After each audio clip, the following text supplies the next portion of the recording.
Welcome back, everybody. As you know, I'm starting off an account with about $5,000, and I plan to grow that account as much as I can over time. And I'm going to be using the power of options to do that. But in order to do that, I have to be very sharp on my game because when you have a smaller account, a big loss wipes you out, whereas a larger account, a little or a big loss is just a bump in the road. So I've got to be very conservative about the plays I put on while choosing my opportunities to kind of go in and make some money.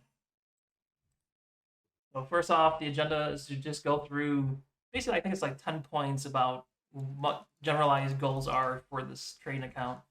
And at the end, I'll explain what my expected income is with the size of my account. So first off, I'm going to be starting with $500 positions. So that gives me 10 plays that I could put on. It lets me spread out the risk a little bit. With only $5,000, I could sell a put on a stock for $50, but if that goes against me, then that's all my eggs in one basket, and so I'm wiped out.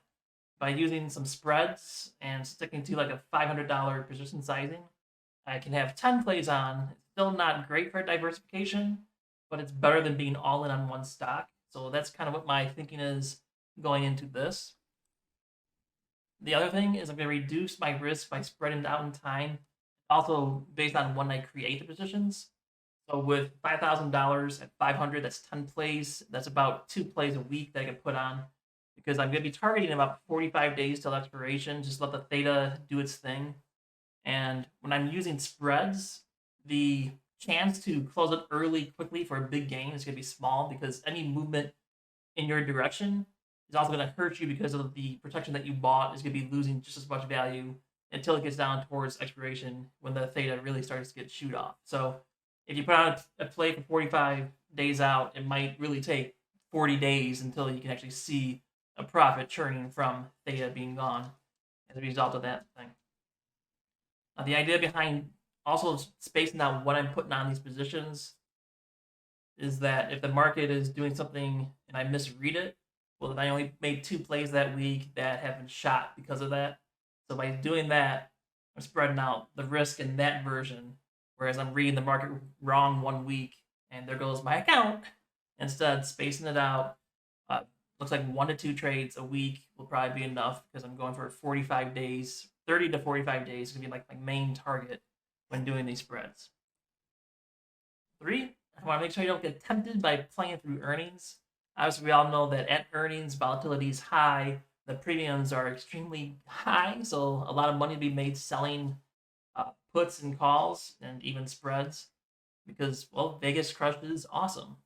Now, on the flip side, because I'm sticking to just spreads for the most part, when you have that, same thing that I said before, even though this put that you sold has gone up in value or gone down in value, making you money, the put that you bought has also lost value. So Vega Crush isn't as big with spreads as it is with just selling a naked or cash secured put or call. I'm going to force myself to stick to stocks that I'm already familiar with. I know how their charts work, and then any new stocks would have to be from the S&P 500. That way, I'm slowly expanding my horizon, playing more tickers, and not getting in anything that's like a penny stock. I don't need companies that move a lot, so micro stocks are not something that I'm looking for. And then I may even play like the SPY index and do some options on that. We'll see how that goes. The other thing I want to do is I want to spread out my sectors. So instead of being like all in technology and commercial, I'm going to try to spread it out between all these sectors that you see listed here. The idea being that if one sector goes against me and all my positions in that sector were going that direction, I'd be wiped out. But if I'm playing on different sectors, the hope is that some of them won't go against me at the same time. So less risk of blowing up the account as quickly. I guess would be the thing. Uh, the whole goal of this trading style is that I need to avoid losses when possible because a small $500 loss takes away one of my plays, and I only have 9 plays I could put on at a time if I still do the $500 thing. Something personally I want to do is I want to put on more bear plays. If you look at my trading history, I was pretty good playing bull, and I rarely put on bear plays. In fact, when I thought the market was going down,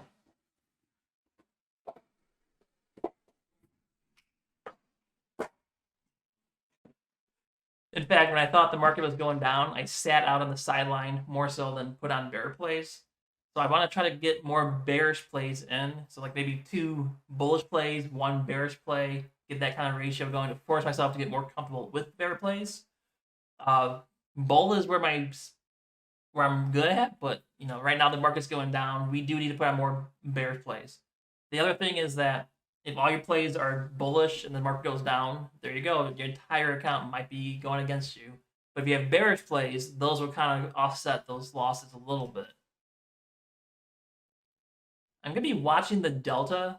So if the delta is higher than 20, that's going to make me rethink my position, go look at my charts that I was looking at, make sure that I really feel confident in doing the spread at that mark. Usually when I was selling cash secure puts or call spreads, I'd be looking at 30 delta as like anything above that was crazy. Now I think 20, maybe even 15 delta might be closer than I want to be. And the thing with the delta is like the further you get out, so like the lower your delta, the less money you're going to make. So it's kind of that trade-off is the better chance I have to make money on this play, the less I'm going to make. But if it's greater than 20 delta, I'm going to like take a breath and go through the entire trade process again to make sure that, yes, I do want to put on this trade.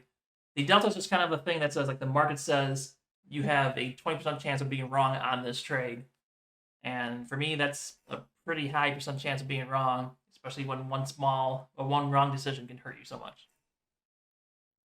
I need to be ready to defend the spread. I made a video. I'll see if I can put it in the end so you can just click on it. But basically, if I sell a bull put spread and the stock goes down or even up, you can go ahead and turn around and turn it into an iron condor by selling a call spread against it. And if it's going against you, well, the credit you receive from the call is going to lower your max loss for the bull put spread. If you wait until you get higher up, like if the stock's moving in your favor, you can sell it to just make more if you think it's getting towards the top. The other thing you can do is you can just buy to close your short put and then write out the long put if your trading thesis has changed and you think the stock will go against you a lot further. Then you have a bought put or call that's sitting there that has a chance for infinite gain. So that's kind of cool. But now you're also fighting against theta, which I hate to be on the receiving end of. Another thing I want to do is continue to make monthly contributions. I'm going to try to make $250 contributions every month. I'm not sure if that's going to fit my budget. I think I'll put my YouTube earnings into it and then hopefully can make up the difference from my W9 job.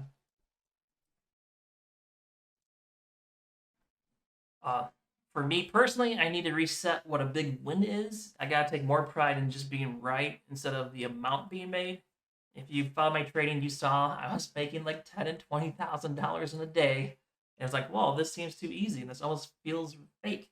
But now I'll have to be looking at those smaller wins, $20, $30, $50 here, instead of the, 12,000, just another day in the office. So that's more of like a personal thing right there. And then for expected income, I don't expect to make a lot because I have a small account. And even this, I'd say, might be an overestimate. But what I did is I went through and looked at a couple of plays that I would theoretically put on. And one of those was a spread on Coke. And for doing that spread, it looks like I would get $30, which would be a 6% return on money risked in about 45 days. Walmart, there's a spread for $64 I would put on. Nice little return there for 45 days. The Amazon spread you saw me put on, I think that is more of a unicorn play. I don't expect to see numbers like that for each play. 24% for a play. That's awesome. And what I did here is I kind of figured that some plays between here, maybe more towards the Coke area, will be the amount of credit I receive per my plays. So I said $40 per play would be what I'm expecting to do. And that's because I do want to be further out, get under those levels of supports. So we'll see how that goes. So weekly, after like a 45-day cycle, I should be getting like $80 to $100 a week from doing this, which it'll build up over time. Just think 3 weeks or 5 weeks, that's another play. So now we're up to 11 positions that we could put on. So I think this account has the potential to grow quickly as we put on more plays. And it should be a pretty exciting ride, if anything. And also, I'm not trying to hit a specific target. I think that's what hurt me back in February or March whenever I blew up my account or lost that big amount of money. So, not trying to hit a target, take the wins I can get out. And I think that wraps up this video. So, instead of me closing out, how about you watch my dog pour the water all over the floor?